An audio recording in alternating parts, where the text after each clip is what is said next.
Hello everyone, my name is Bharat Tyagi, faculty of physics, PPS वानी centre for excellence.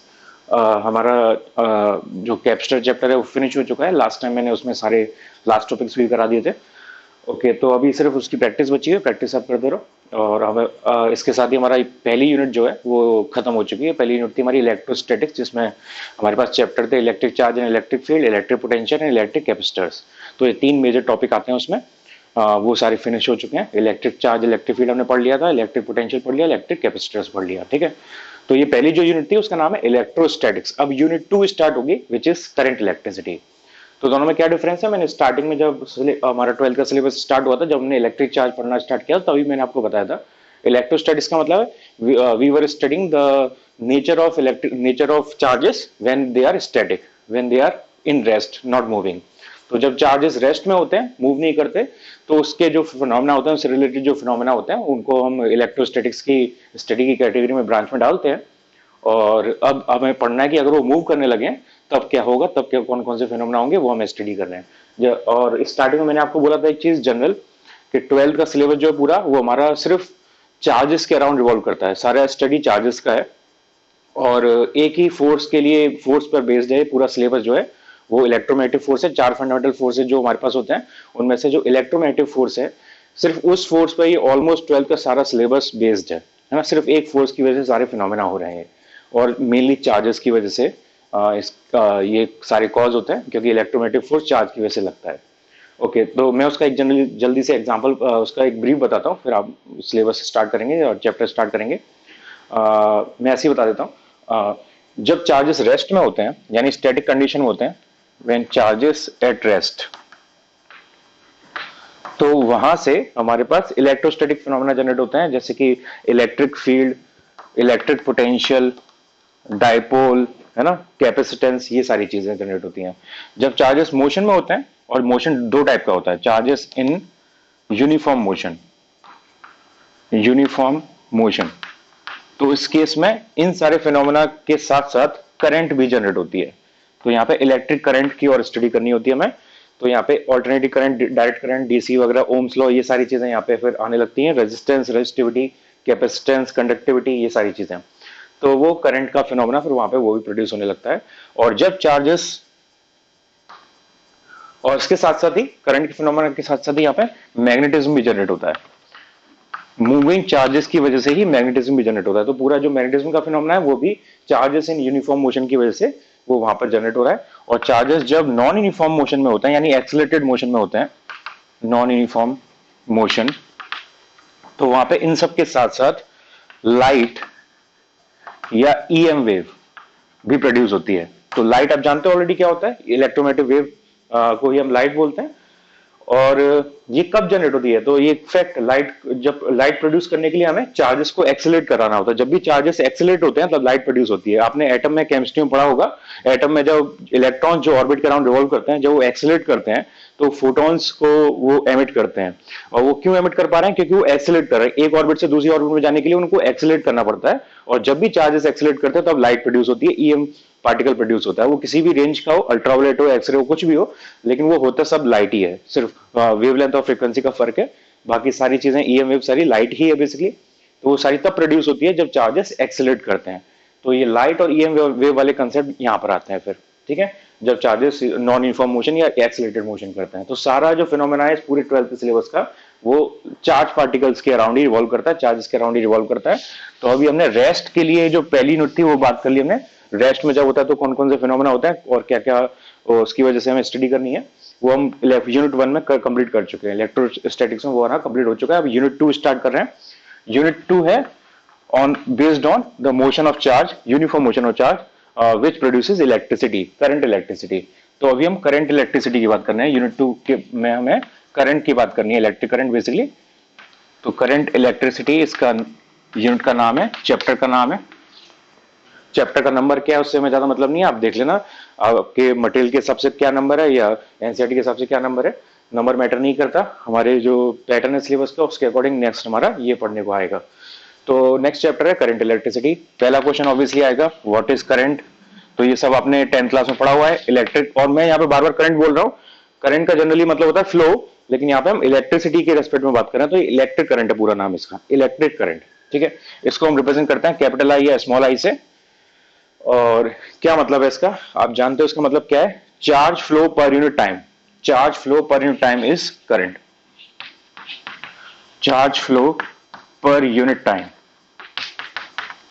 Is, simple definition is current. ठीक है, तो यहां से आप इसका फॉर्मूला ऑलरेडी आपने पढ़ा होगा, मैं लिख देता हूं फिर भी formula, I equals to Q upon time, charge upon time, ये करंट का फॉर्मूला है। और आप यहां से एवरेज और इंस्टेंटेनियस भी निकाल सकते हो। एवरेज और मीन करंट यहां से क्या होगी, जैसे हम एवरेज स्पीड या एवरेज वेलोसिटी निकालते हैं वैसे सेम ये निकलेगा, total charge flow, total charge flow और total time interval.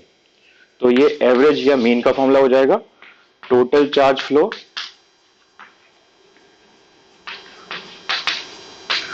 And total time interval,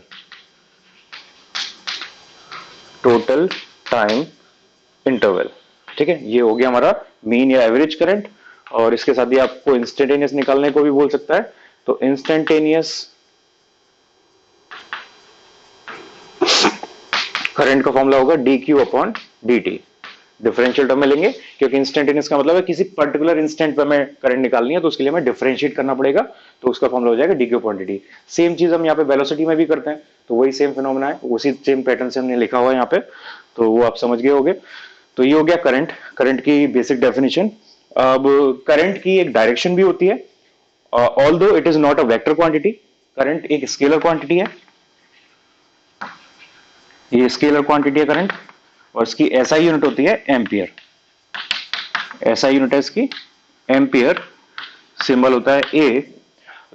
लेकिन इसकी फिर भी डायरेक्शन होती है, इसकी डायरेक्शन है, और ये स्केलर क्वांटिटी है। तो ये आपने वेक्टर्स में पढ़ा होगा, सिर्फ डायरेक्शन होने से ही कोई क्वांटिटी वेक्टर नहीं हो जाती, तीन कंडीशंस होती हैं बेसिकली, मैग्नीट्यूड, डायरेक्शन के साथ साथ ये कंडीशन, तीसरी कंडीशन ये भी है कि वो वेक्टर लॉस को फॉलो करना चाहिए। अगर वो वेक्टर लॉस को फॉलो नहीं करता तो डायरेक्शन होने के बावजूद भी वो स्केलर क्वांटिटी होगा। तो करंट उनमें से एक है, करंट की डायरेक्शन होती है लेकिन वो वेक्टर लॉस को फॉलो नहीं करती करंट, तो इसलिए उसको वेक्टर क्वांटिटी नहीं स्केलर क्वांटिटी की तरह ट्रीट करते हैं। और इसकी डायरेक्शन क्या होती है उसकी बात करते हैं। ऐसा ही एक और एग्जांपल है टाइम, टाइम की डायरेक्शन होती है पास्ट टू फ्यूचर, लेकिन उसको हम स्केलर कंसीडर करते हैं क्योंकि वो वेक्टर लॉस को फॉलो नहीं करता। ओके, इसके बाद इसकी डायरेक्शन होती किधर है, तो बाय कन्वेंशन इलेक्ट्रिक करंट की डायरेक्शन मानी जाती है in the direction of positive charge flow, in the direction of positive charge flow. तो direction of current is,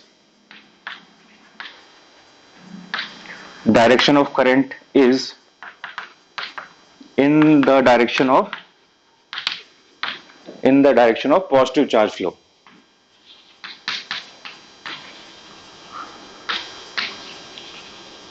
in the direction of positive charge flow.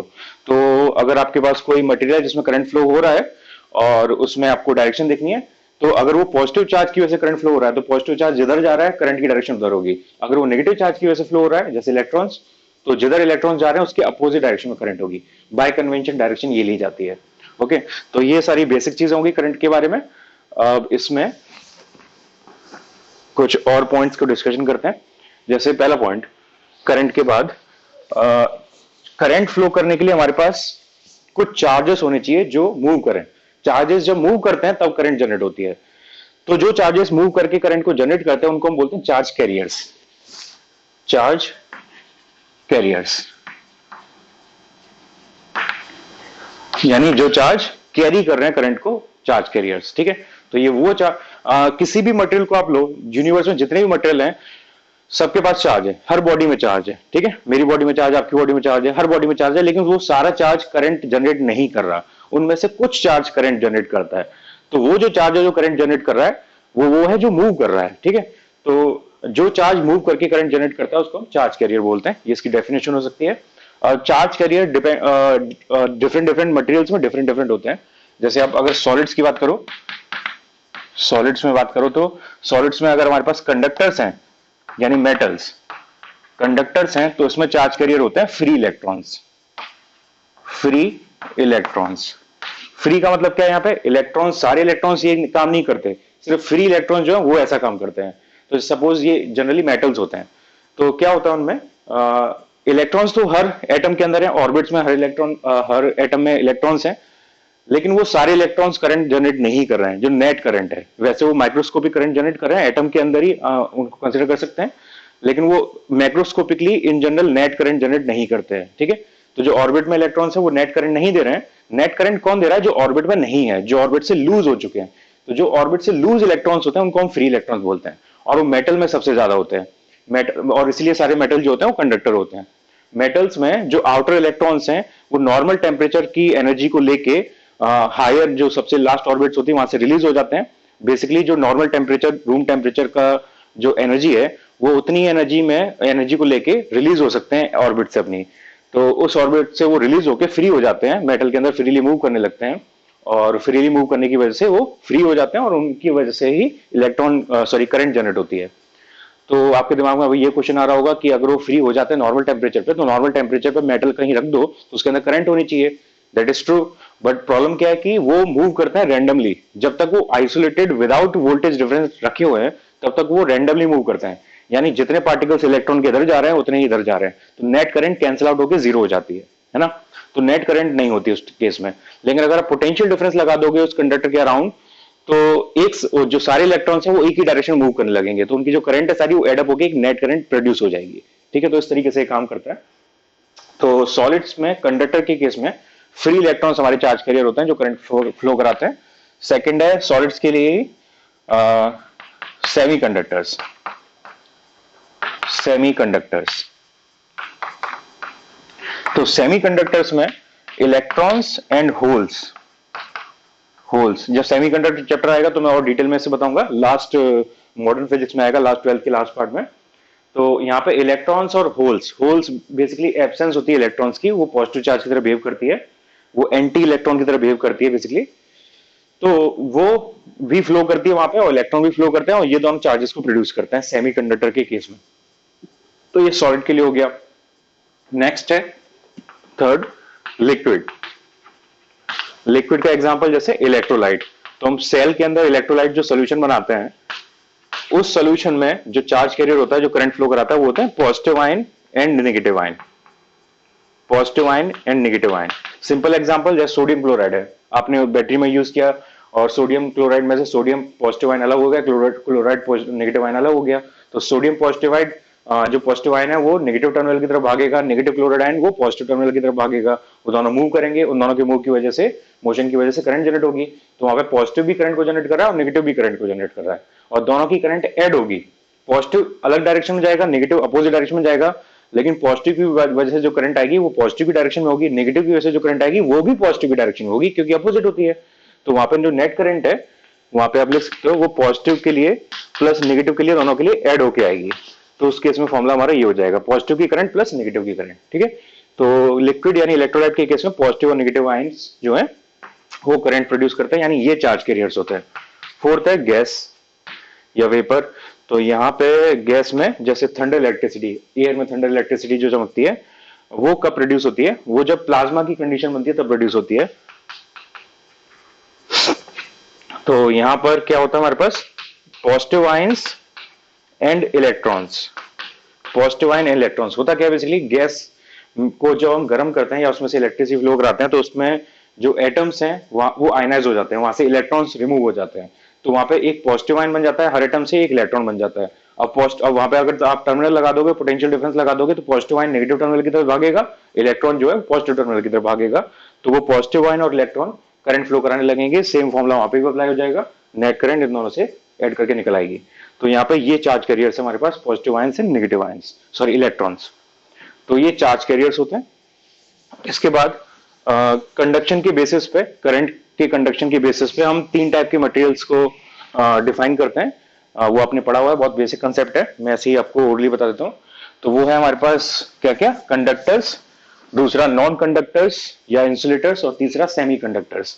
तो कंडक्टर्स वो होते हैं जिनमें बहुत आसानी से करंट फ्लो हो जाता है, वोल्टेज डिफरेंस लगाने पे, कुछ ही वोल्टेज डिफरेंस लगाओ आप, वहां पे करंट फ्लो हो जाएगा। इंसुलेटर्स में नहीं होता है। इंसुलेटर्स में भी करंट फ्लो हो जाएगा एक लिमिट के बाद, अगर वोल्टेज इतना हाई लगाओगे, एक लिमिट से ज्यादा वोल्टेज लगाओगे तो वहां पे भी होने लगेगा, उसे ब्रेकडाउन बोलते हैं।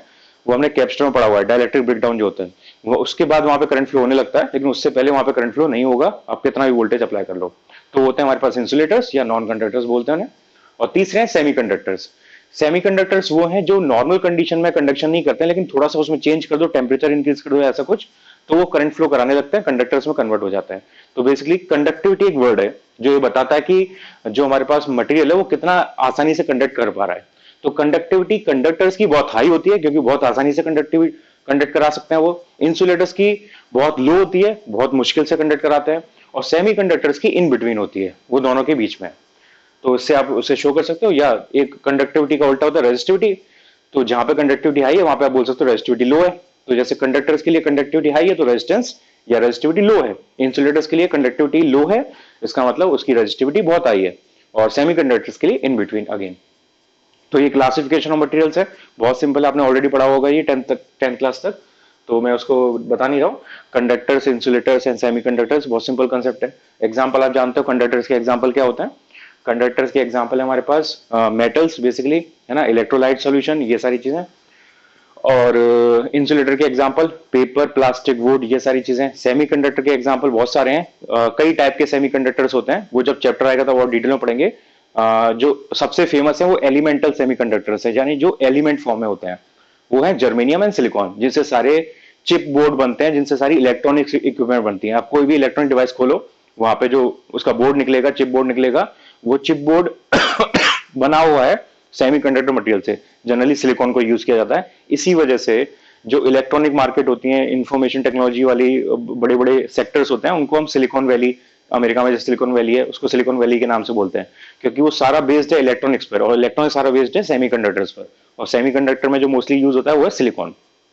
तो इस वजह से उसको सिलिकॉन वैली बोलते हैं।